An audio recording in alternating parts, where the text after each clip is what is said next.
Merci Geoffroy, merci de cet accueil et puis merci de ton engagement.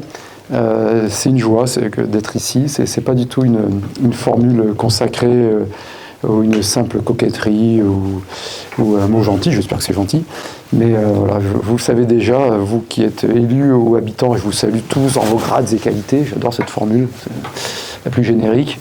Vous avez un maire vraiment extraordinaire, voilà, Geoffroy. Et je le dis, non mais applaudissez-le parce que c'est dur d'être maire.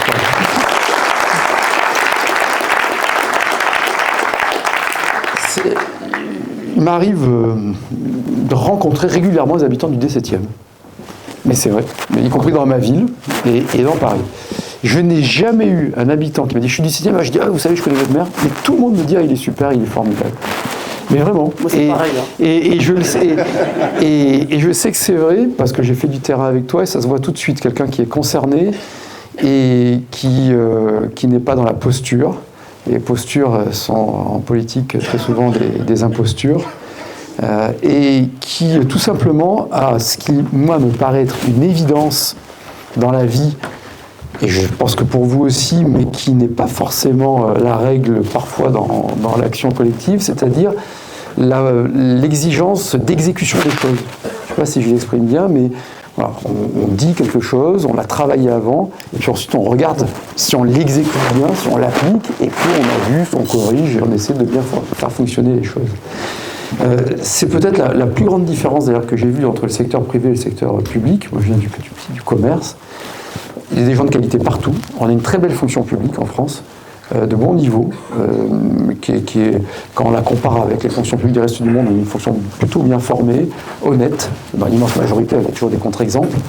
Mais il y a une grande différence, c'est le manque de respect des échéances et de l'exécution des choses. Et alors quand on va dans la politique nationale, que moi je découvre chaque jour un peu plus, ce qui me frappe, je parlais de posture tout à l'heure, c'est la succession de séquences de com' qui annule celle de la veille et de l'avant-veille, sans qu'il y ait un retour d'expérience sur l'évaluation de ce qui a été fait. Ce qui pourtant est du bon sens premier. Eh bien, dans une mairie, on est obligé d'être des praticiens. Alors, on peut être des mauvais praticiens, des praticiens moyens ou des bons praticiens, mais vous ne pouvez pas procrastiner. Vous êtes obligé d'arbitrer, vous êtes obligé de prendre une décision. Et résultat, il y a un compte administratif, il y a un bâtiment qui sort ou qui ne sort pas, etc. Et vous avez ici un excellent praticien, et je trouve que Geoffroy, qui sera fidèle au 17e toute sa vie, parce qu'il a la passion de son arrondissement, je pense que la plus grande fidélité qu'il pourra avoir au 17e, c'est d'être conforme à son talent, et donc d'englober le 17e dans une vision plus large. Voilà. Mais je ne veux pas mettre le... Alors, j'espère ne pas créer de troubles ou de désordre, mais enfin, j'ai cru comprendre que parfois au Conseil de Paris, ils n'avaient pas besoin de moi. Voilà. Donc, en tout cas, voilà, parce qu'il le mérite, parce qu'il a eu talent, parce qu'il bosse, parce qu'il vient d'un milieu concret, voilà, et où on sait compter, quoi. Voilà. Et moi, je compte sur lui. Et je veux donc te remercier, toutes tes équipes, bien sûr, les amis de Geoffroy Boulard, et tous ces bénévoles. Vous avez raison de vous engager, c'est fondamental. Et j'ai même moi un t-shirt d'habit de Geoffroy Boulard, voilà, un sweatshirt. Donc j'en suis très fier. Et puis bien sûr la librairie alors le lycée, pardon, l'établissement qui nous accueille ici, c'est un bel établissement, un bel amphi avec une belle lumière. C'est très chouette. Et je suis heureux de voir bien sûr cet amphi plein. Et même, pardon pour ceux qui sont debout, mais vous avez vu, je partage votre condition. Voilà, je partage votre condition. Donc merci à l'établissement qui nous accueille ici, ce bel établissement. Et puis merci à la librairie qui s'appelle, j'ai vu, Au Bonheur des Livres. Moi je faisais Au Bonheur des Dames quand j'étais plus jeune, c'était un groupe de musique, et c'est rue des Dames. Mais alors écoutez, je ne sais pas si pour ceux qui me feront l'amabilité de lire cet ouvrage, si vous en retirerez du bonheur, je n'ai pas cette prétention-là. Et alors contrairement à ce que disent tous les politiques, je pense que la politique n'a pas à rendre heureux. Voilà. Je pense que le bonheur c'est une notion individuelle. Alors, il y a encore une notion supérieure, c'est la joie qui est une élévation. On n'est pas là pour faire de la mauvaise philo. Mais en revanche, la politique, si elle ne peut pas rendre heureux, parce que ça renvoie à plein de facultés que l'on a, psychiques, psychologiques, et à notre vie intime, en revanche, elle doit permettre de bien organiser la cité, organiser et projeter le groupe. Et donc la politique est une activité noble qu'il faut réhabiliter. On ne peut pas s'en passer de toute façon. C'est-à-dire que si on ne s'empare pas de la vie politique, la politique s'empare de vous, par les impôts, par éventuellement une guerre, par la codification et par la règle.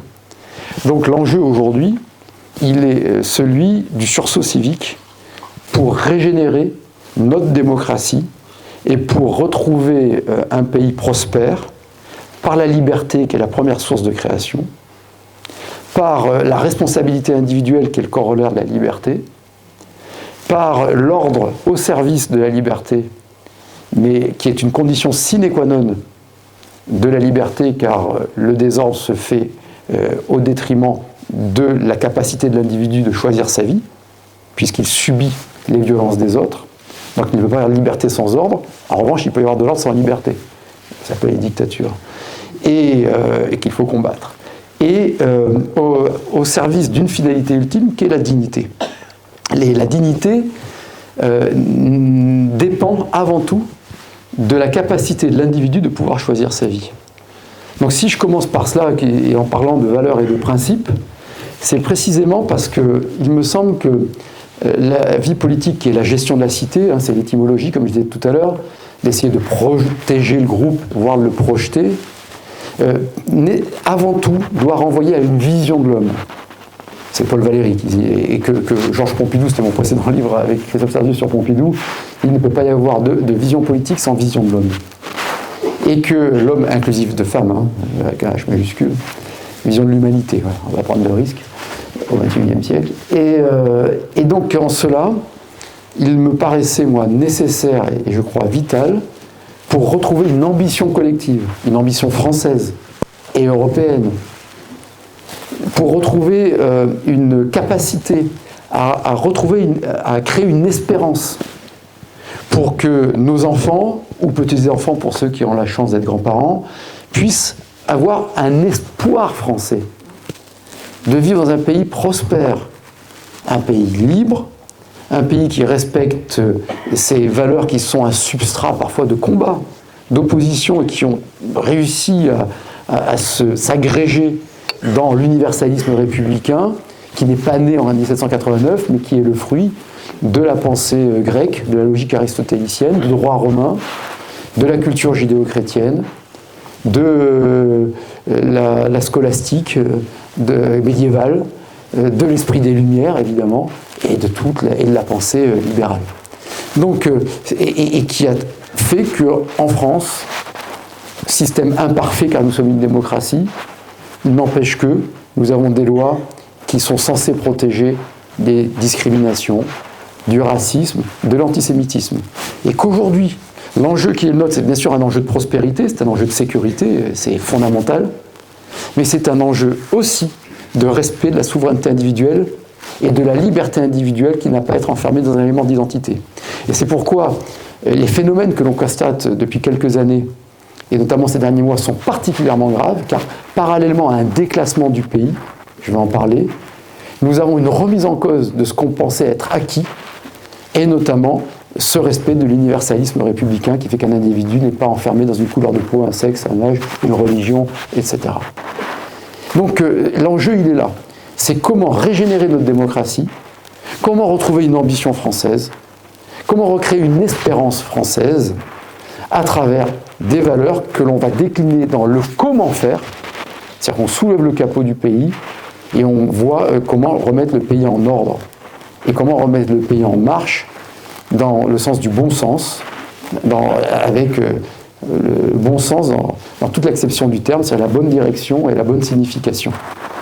Donc c'est ce que j'ai essayé aussi de compiler dans cet ouvrage, et qui part de certaines chroniques que j'avais écrites, la plus ancienne à 11 ans, mais qu'à chaque fois j'ai recontextualisé, pour montrer aussi la constance de ma réflexion, et parfois l'antériorité de certaines pensées, et dire qu'aujourd'hui, si on baisse les yeux face à tous ceux qui veulent s'attaquer à notre démocratie, c'est-à-dire les régimes illibéraux, les dictatures, qui retrouvent leur réalité reptilienne, conquérante. On peut en parler, voilà. On parle de la Russie souvent, mais la Chine, la Turquie, etc. la remise en cause des principes de l'état de droit, y compris aux États-Unis d'Amérique, ce qui doit nous faire réfléchir. Si on baisse les yeux face à cela, si on baisse les yeux face à un danger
titres de séjour, plus la demande d'asile l'année dernière. 500 000. C'est presque 2 fois la Corse. Je disais 1,5 fois il y a 2 ans. C'est d'une immigration très souvent pauvre, qui vient d'Érythrée, qui vient d'Afrique subsaharienne et du Maghreb. Donc avec des mœurs qui ne sont pas adaptées au départ à la laïcité, au rôle de la femme, etc., tel qu'on a mis des siècles à le concevoir. Bien, cette quantité-là fait qu'il n'y a pas d'intégration et d'assimilation, et qu'on crée des ghettos. Donc, dans l'intérêt de la société française, du mode de vie, de la sécurité, et dans l'intérêt des immigrés eux-mêmes, il en faut au moins 5 fois moins selon les sources, parce que 500 000 10 mois, ou 8 fois moins. Si c'est 500 000, c'est 8 fois moins. Étudiants compris. Parce que souvent, les étudiants, en fait, il faut l'étudiant. Voilà. Donc pour cela, il faut retrouver là aussi une capacité d'exécution.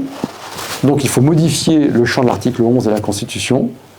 Et il faut qu'un président de la République s'engage pour cela, parce qu'il faudra un petit peu, comme l'avait fait De Gaulle en 1962, un petit peu expliquer au Conseil constitutionnel qu'on va le faire quand même. Voilà. Et parce que l'état de droit auquel je suis très attaché pour ma part, c'est pas l'impuissance de l'État. Et c'est pas un droit figé. C'est des principes qui doivent être respectés, des principes de droit naturel, et qui se retrouvent dans l'égalité des chances devant la justice, l'égalité des armes, comme on dit en droit, devant la justice, dans le contradictoire. Tout ça, c'est important.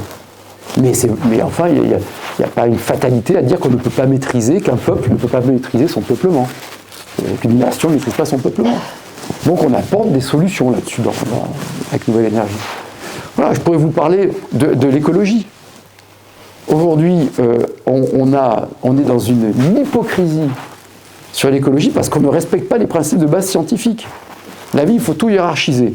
Si on veut une ambition écologique, il faut hiérarchiser l'ambition écologique. Autrement, on tombe dans le fanatisme et dans un fascisme écologiste. Et avec un sophisme absolu qui consiste à dire, parce que je caricature à peine, hein, la vie pollue, donc interdisant la vie, il n'y aura plus de problème écologique. Et c'est comme ça qu'il y a la décroissance, et ils n'osent plus faire des gosses parce qu'ils ne voient plus un bébé, la magie d'une vie et d'une naissance, mais ils voient quelqu'un un être qui pollue. Enfin, en plus, le bébé, il n'est pas vegan, quoi, tu vois, donc c'est compliqué pour les bobos, quand même. Et donc, là-dessus, on propose, vous verrez, il y a un chapitre sur comment développer alors j'appelle ça, c'est un peu économie écologique de marché.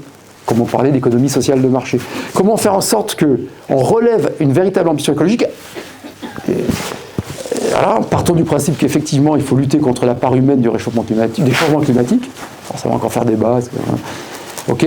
Donc, 1, lutter contre la part anthropique, la part humaine des changements climatiques. 2, lutter contre les particules fines. 3, lutter pour la biodiversité. Et les 3 sont interactifs. Dans ce cas-là, une fois qu'on a posé cela, on dit il faut qu'il y ait un droit international, ça sert à ça le droit, qui permet d'éviter les distorsions de concurrence qui font qu'on surtranspose des normes chez nous, on met des surréglementations qui tuent des filières locales, et qu'on importe des produits dont les normes ne sont absolument pas respectées, environnementales. Donc on a réussi le double effet qui se coule de détruire des emplois chez nous, la création de richesses et des filières locales, et de ne faire aucun gain pour la planète, puisqu'on fait venir, il y a le transport, mais c'est surtout des produits agricoles ou des produits industriels qui, eux, sont produits avec des centrales à charbon qui produisent plus d'1 kilo de CO2 par kilowattheure, là où le nucléaire est à 1000 fois moins. Donc, 1, le droit international pour éviter les distorsions de concurrence. 2, la science, un véritable investissement, et il faut le faire à l'échelle française et européenne, mettre en connexion les laboratoires, tout ce qui est IA, quantique, et le tourner aussi vers la décarbonation, ce vocable est abominable, de la croissance, donc avoir une croissance, mais qui soit une croissance différente. Et 3, évidemment l'investissement. Il faut pouvoir investir dans toutes les technologies, et pour investir, il faut du capital. C'est presque synonyme. D'où, quand je propose, et vous voyez, je suis arrivé des constats, des propositions, à la retraite par capitalisation obligatoire, qui même avec les crashs boursiers, je peux vous démontrer qu'y compris, est la seule façon de garantir aux futurs retraités un niveau de retraite convenable et de sauver un système de retraite. Donc individuellement, il faut prendre acte de la mort de la répartition, parce que c'est un crash tous les jours, la répartition. on fait 100 000 bébés de moins qu'il y a 10 ans par an. Le système par répartition, c'est une pyramide de Ponzi. C'est-à-dire que tant que la base est large, ou qu'on faisait des gains de productivité, c'est les 30 glorieuses, on fait plus de gosses, baby boom, et on fait des gains de productivité. Donc le système est fait, quand il rentre en régime plein, il y a entre 4 et 5 cotisants par retraité. Au moment où je vous parle, on est à 1,5. Et on va descendre à 1 dans les 20 prochaines années. Même pas, 15 prochaines années. Donc ce n'est pas soutenable, ce n'est déjà pas soutenable aujourd'hui. 60% d'augmentation de la dette du pays depuis 20 ans vient des retraites. Alors il paraît qu'il ne faut pas le dire, c'est une réalité, moi je ne crois qu'à la réalité. Donc il est évident qu'il va falloir faire une transition pour aller vers un système de capitalisation qui fonctionne très bien, même si c'est contre-intuitif, qui va permettre, si vous voulez dans les questions je vous dirai des chiffres, quand on prend la corde 82, je connais les chiffres par cœur, donc je vais vous les donner, en comparant la répartition et la capitalisation, et ça va être de plus en plus vrai en plus. Mais ça permet aussi de créer, ça permettrait de créer des véhicules financiers. Alors qu'il va y avoir des private equity ou n'importe quoi, après il peut y avoir un débat, est-ce que ça va être un truc maîtrisé par l'État, ou est-ce que l'État vient en dernier assureur pour garantir la retraite, pourquoi pas. Mais en tout cas, d'avoir des véhicules financiers qui vont permettre très très vite de trouver les 120 milliards, 130, 140 milliards de capitalisation, c'est-à-dire d'investissement qui manquent en France par rapport, toutes choses interrogées par ailleurs, grosso modo Allemagne, Pays-Bas, Italie, je ne parle même plus de la Suisse qui est devenue nettement meilleure que nous en matière, y compris industrielle. Et donc d'avoir des établissements intermédiaires, des entreprises intermédiaires, qui sont les plus sources de création de richesse. Donc la retraite par capitalisation obligatoire, c'est non seulement penser aux futurs retraités, donc aux jeunes générations, mais c'est aussi penser au financement de l'économie. Et puis ça renvoie à une philosophie de la vie que j'évoquais tout à l'heure, c'est-à-dire que chaque individu soit propriétaire de sa vie. Et être propriétaire de sa vie, c'est pouvoir avoir accès à des bonnes écoles, c'est aussi pouvoir avoir accès à un capital financier. Et raisonner en pouvoir d'achat. Moi, les débats sur le pouvoir d'achat, mais déjà, je n'aime pas cette expression pouvoir d'achat, parce que ça renvoie aussi à un désir d'achat. Enfin, je pense aux générations précédentes. Moi, je ne vais pas faire le. Mais je pense à mes grands-parents, même ma mère, et 9 gosses, les besoins étaient nettement moindres. Bon. Mais en fait, il faut raisonner en revenu disponible, en capacité avec son revenu d'acheter des biens. Bon. Si on veut retrouver du pouvoir d'achat, il faut absolument retrouver une dynamique entrepreneuriale. Car le service public est noble, car il permet d'assurer l'universalité de prestations. On protège tout le monde dans la rue, qu'il soit riche ou pauvre, qu'il soit blanc ou noir, qu'il soit homme ou femme. Voilà. Qu'il soit athée ou une religion. On soigne tout le monde à l'hôpital aussi. Ça, c'est la beauté, la grandeur du service public. C'est l'universalité et la continuité qui sont mises en cause actuellement. Car les plus pauvres sont beaucoup moins protégés dans des quartiers qui sont des coups-de-gorge. À l'hôpital, au moment où je vous parle, 24% des urgences hospitalières n'assurent pas la continuité des services. Alors qu'on dépense plus que le reste du monde dans l'hôpital à cause de la bureaucratie. Les services de psychiatrie sont en déshérence. La pédiatrie en ville et la pédiatrie à l'hôpital est en énorme difficulté. Alors qu'on dépense beaucoup plus qu'avant. Donc je reviens à ce que je disais. Donc le service public, c'est noble. Mais le service public n'existe que si, au préalable, il y a un moteur qui s'appelle le secteur privé, le secteur marchand, qui crée de la richesse.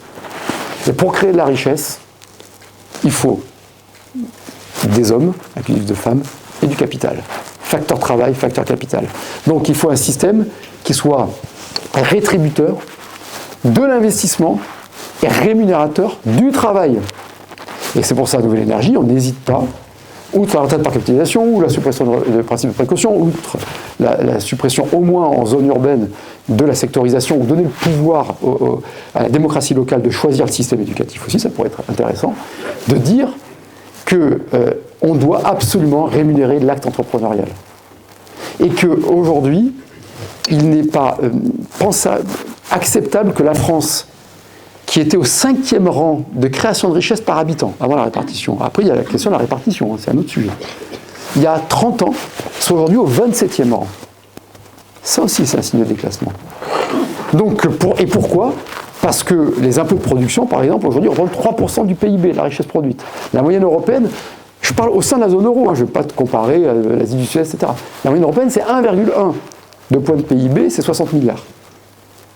Donc on surtaxe les entreprises, on surprélève les entreprises.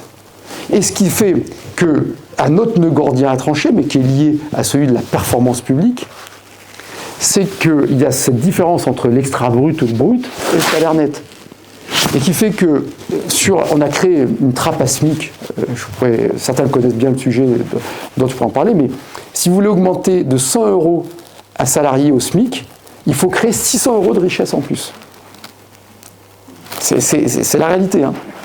Et grosso modo, il faut, en moyenne, alors ça ne veut pas dire, ça dépend après du niveau national, mais si on parle en moyenne, il faut créer 2 fois plus de richesse que le salaire net avant impôt. Et cet écart-là, il est énorme. C'est-à-dire que vous avez des salariés en France qui, au sein de la zone euro, sont parmi les moins payés aujourd'hui en net, et vous avez des entrepreneurs qui, au sein de la zone euro, sont ceux qui payent le plus pour des gens qui payent le plus des gens qui sont moins bien payés à la fin. Entre les deux, il y a les prélèvements fiscaux et sociaux. Donc, ça veut dire que si on veut renforcer la compétitivité des entreprises, c'est-à-dire payer moins les facteurs de production, pour qu'ils rapportent plus, et que les gens à la fin gagnent plus, il faut absolument revoir ce qu'il y a entre les deux, c'est-à-dire notamment le système social, qui aujourd'hui prélève presque 900 milliards d'euros. C'est le record du monde absolu. 900 milliards d'euros. C'est un tiers de la richesse produite qui va dans les aides sociales. Dans un maquis d'aide, on n'a jamais autant dépensé d'argent public dans le social, on n'a jamais autant eu de gens qui dorment dans la rue. Tout simplement parce que le système est devenu opaque. Il y a les CCAS qui font ce qu'ils peuvent, etc. Mais il est devenu totalement opaque. Alors ce que je dis est parfois très contre-intuitif. Mais si on veut moins de gens dans la rue, il faut que le travail soit beaucoup plus rémunérateur, beaucoup plus attractif. Et donc, il faut absolument revoir les dépenses sociales. Et ça, il y a plein de choses à faire. L'immigration est une des causes du surcoût social. Pour moi, c'est technique, c'est pas politique, c'est pas idéologique, c'est une réalité. En France, en 2025. Il faut évidemment revoir puisque l'immigration fait penser à ça, et je vais aller vers la conclusion, mais parce que je lis par la pensée à l'envers. Un truc... Je peux faire tourner le micro aussi, je vais faire des tours comme ça. Mais par exemple, je pense quel est le pays aussi stupide à part nous pour donner des allocations sociales à quelqu'un qui arrive et qui n'a jamais contribué? Absurde. Mais ça ne nous viendrait même pas à l'idée à nous tous, d'aller dans un pays, d'arriver et de dire j'ai droit à ça, quoi. Alors dis ailleurs, écoute, t'as droit, retourne ton pays, quoi. Non mais vraiment, je veux dire, c'est pas extrémiste, c'est tellement du bon sens. Mais non, mais bien sûr que non, c'est pas faux. Et donc, de même que l'allocation sociale unique, multicritère, parce que la dignité d'une société, c'est d'aider les personnes à rebondir, etc., mais pas les enfermer dans de l'alloc, dans du guichet. Mais l'allocation sociale unique devrait permettre, par un croisement de fichiers, d'éviter les doublons et les oublis. Ceux qui dorment dans la rue et ceux qui cumulent des aides, parfois à des niveaux indécents par rapport à ceux qui bossent. Et ça nous ferait faire des gains énormes sur la masse salariale. Pour terminer sur un chiffre sur ce nœud gordien, parce que c'était un peu le centre de mon propos, en France, quand on prend toutes les administrations, à cause de la codification, de la schématisation, des process, et de cette spirale infernale de la bureaucratie, qui fait que le code de l'environnement, qui faisait 100 000 mots, je cite toujours ce chiffre parce que je trouve qu'il est tellement spectaculaire, en 2012, en 2022, il faisait 1 million de mots, multiplié par 10 en 10 ans. Le code du travail, chez Dalloz, 3800 pages. Alors, le code suisse, il fait 80 pages. Alors, entre les deux, il y a peut-être un juste équilibre, mais enfin, les Suisses gagnent plus que nous. Et les Suisses, au départ, parce qu'on dit, oui, mais la Suisse, pas comparable et tout, oui, peut-être. Alors, on dit, les États-Unis, c'est trop grand, on ne peut pas comparer. L'Allemagne, on peut pas comparer, je ne sais pas pourquoi. La Suisse, on ne peut rien comparer, quoi. Mais il y a 60 ans, les Suisses avaient un revenu par habitant qui était légèrement inférieur du nôtre.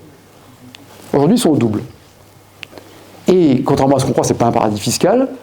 Et c'était des vaches et des coffres forts, au départ, la Suisse. Aujourd'hui, ils ont un secteur industriel, ils ont 2 fois plus d'industrie manufacturière que la France, par rapport, toute proportion gardée, évidemment, par rapport au PIB, soit plus de 20%. Mais on peut parler de l'Italie aussi, qu'on dénigre souvent en France, mais on peut regarder ce qui se passe en Italie. Et c'est antérieurement à Mme Mélanie, bon, les Pays-Bas. Là.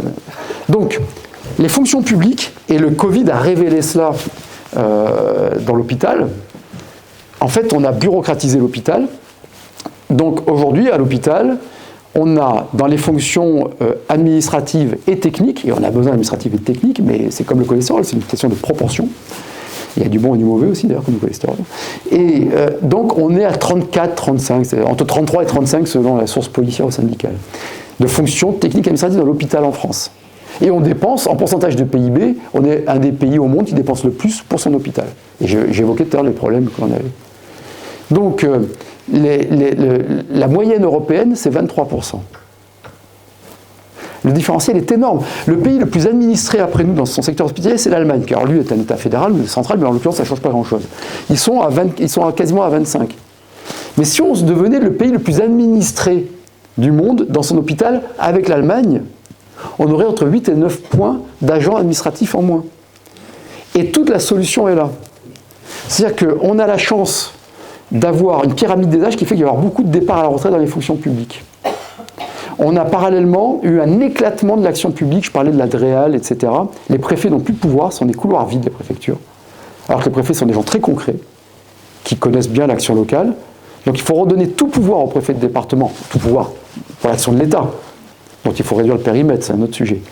Mais en finir, prendre acte de l'échec de la régionalisation et de l'agencialisation des services de l'État.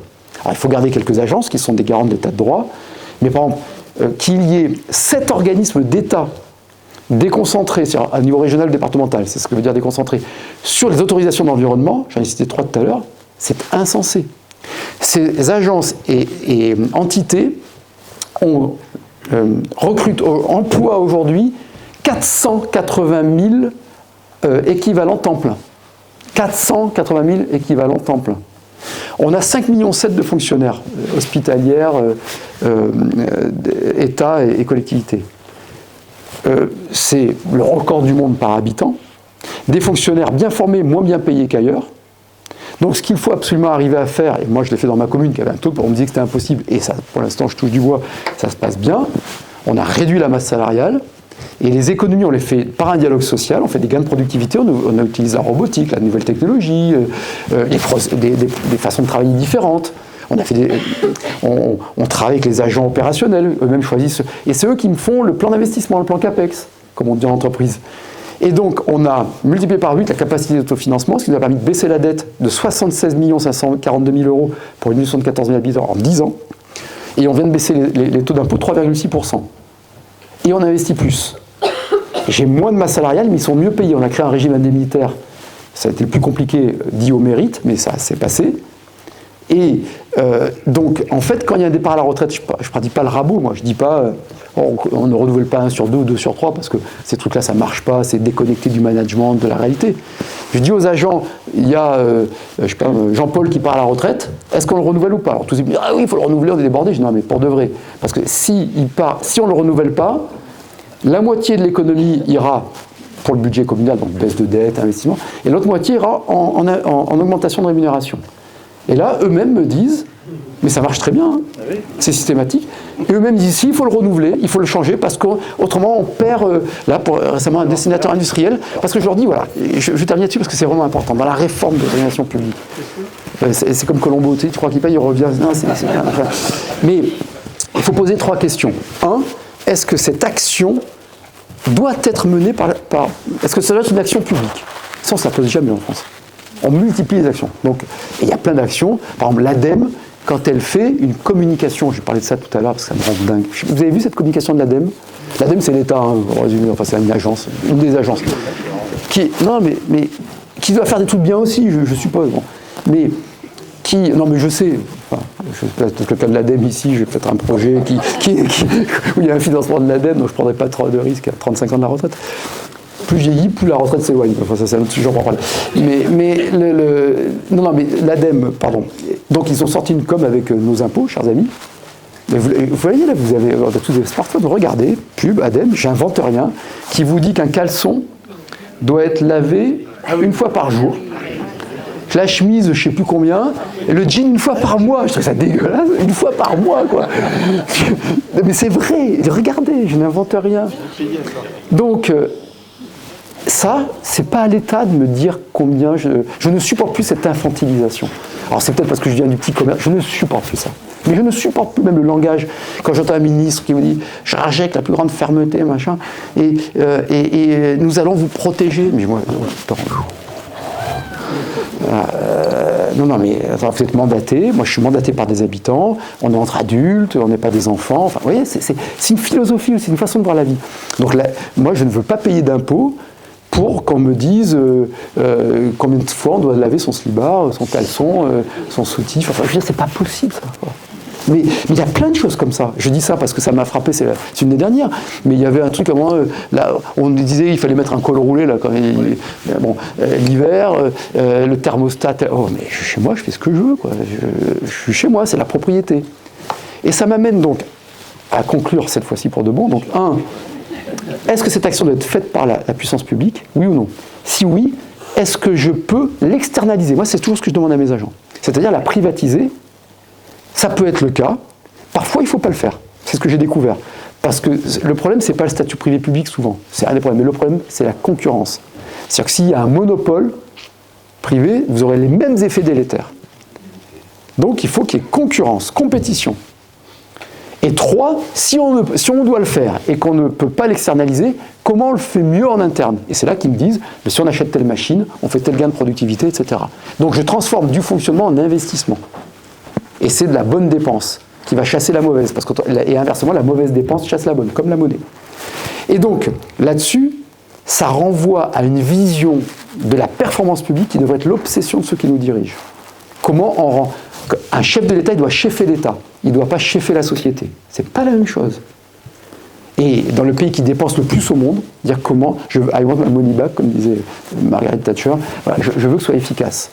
Et ça renvoie donc à des principes, et ma boucle est bouclée. On ne peut rien faire sans liberté, qui est la seule source de création. Donc il faut libérer l'acte entrepreneurial et l'acte de création des surcharges bureaucratiques, des surcharges juridiques, des surcharges fiscales, des surcharges sociales. Et pour cela, cela renvoie à un individu qui est propriétaire de sa vie. Et le mot-clé, c'est propriété. Je veux juste vous appeler votre attention là-dessus, et ce sera ma conclusion. Je crois que c'est laquelle. La propriété est la condition sine qua non. Tout à l'heure, je vous ai dit la liberté, la condition sine qua non de la dignité, la responsabilité, le corollaire de la liberté. Hein, je vous dis tout ça. Mais il y a une chose centrale, c'est la propriété privée. Parce que c'est ce qui nous motive. Si on bosse et qu'on ne peut pas être propriétaire de son revenu parce qu'il y a un système fiscal confiscatoire, ça s'appelle le socialisme ou le communisme, et on ne bosse plus. Et ça s'écroule. Tous les systèmes de collectivistes ont conduit d'abord au totalitarisme et surtout à la pauvreté. Tous. Donc la propriété, c'est la condition de la prospérité. Et la propriété est la garantie de la liberté, c'est-à-dire la liberté de jouir de ce que l'on acquiert. Et si je dis ça, c'est que je suis effaré ces dernières années, depuis une vingtaine d'années, des atteintes à la propriété. Regardez d'ailleurs la fiscalité locale. Il est scandaleux qu'il n'y ait que les propriétaires qui payent une fiscalité aujourd'hui communale. Ça se fait en plus au détriment des locataires, parce qu'il y a moins d'offres sur le marché, les loyers sont plus élevés, enfin, c'est une mécanique, quoi. Alors là, les régulateurs disent, on n'a qu'à faire baisser le loyer, oui, ok, paradis communiste, quoi. Ça ne marche pas.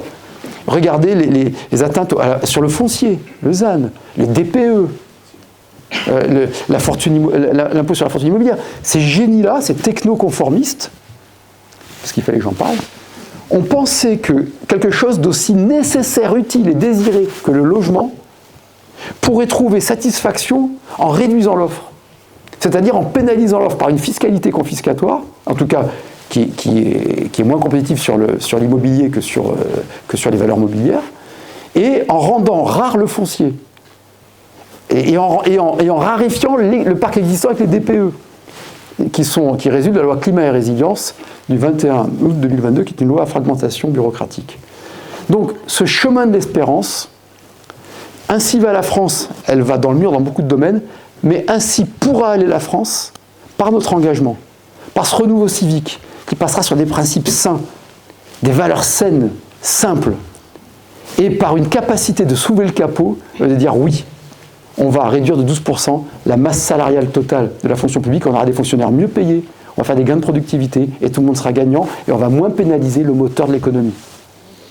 Oui, on va être en mesure de faire en sorte que des enfants, y compris de pauvres ou issus d'immigration, puissent avoir accès à une instruction de qualité, rigoureuse. Oui, on va faire en sorte de protéger les 99% de population qui veulent vivre dans la quiétude, protégés au bon sens du terme, c'est-à-dire avec un service régalien à la hauteur et de mettre hors de nuire par un système judiciaire rénové ceux qui font acte de malveillance. C'est cette espérance-là qu'on doit créer. Et cette espérance, c'est celle que l'on veut porter avec une nouvelle énergie qui assume ses positions, qui essaie d'influencer le débat à droite, pour parler de façon résumée, mais on a des gens de gauche qui viennent vers nous, notamment sur tout ce que je propose sur la culture, l'éducation artistique culturelle, etc., et sur l'universalisme républicain, et qui veut gagner. Moi, aujourd'hui, si on fait tout ça, c'est pour gagner. Et gagner n'est qu'une modalité au service de faire gagner la France. Si on ne le fait pas maintenant, on va être en 3e division du monde. On sera la colonie numérique des États-Unis et de la Chine, et nous serons un pays qui sombrera dans la violence et le déclassement. Pour longtemps. Donc il faut réagir, et on a tout pour réagir, parce qu'on est un peuple créatif. Parce que les gens que je vois dans le pays réel sont des gens qui sont pleins de bon sens, qui savent très bien qu'à terme, si on veut de la richesse, il faut bosser et il faut investir. Et donc cette nouvelle énergie, ça sera la condition pour apporter une nouvelle espérance à la France. Merci à vous. Merci David Guichard. C'était court, hein? Trop court. Ouais, on est là.